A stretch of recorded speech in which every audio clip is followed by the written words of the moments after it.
के इलेक्ट्रिक के सीईओ इजलास से फरार। टीएलपी ने सिंध असम्बली में उठाई कराची की आवाज। सिंध हुकूमत की जानिब से कराची में जारी बदतरी, लोड शेडिंग, ओवर बिलिंग और के इलेक्ट्रिक के कारकर्दगी के हवाले से बनाई गई खसूसी कमेटी का इजलास सिंध असम्बली में मुनक्किद हुआ। इजलास में तहरीक लब्बैक पाकिस्तान कराची के अमीर मुफ्ती कासिम फखरी ने कराची के अवाम के देरीना मसाइल पर दो टोक मौक़िफ़ इख्तियार करते हुए कहा कि इलेक्ट्रिक की मनमानी, गैर एलानी लोड शेडिंग और ओवर बिलिंग ने अवाम की जिंदगी जीरण बना दी है।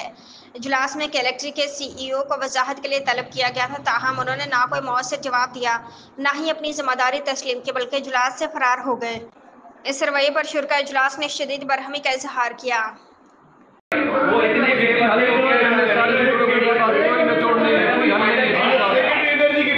सारे आप लोग करें ये क्या करेंगे भाई? ये तो किसी काम की नहीं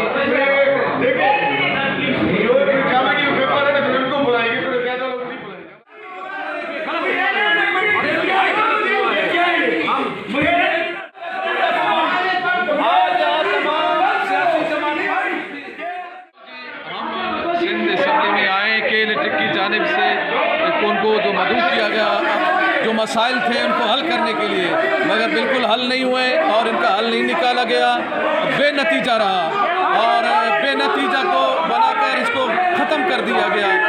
अवामी मसाइल को हल करने के लिए के इलेक्ट्रिक के साथ इन लोगों ने ताउन किया और कोई भी मसला इन्होंने हल नहीं किया। सीईओ ने कोई जवाब ही नहीं दिया, ना जवाब देने के मूड में रहा।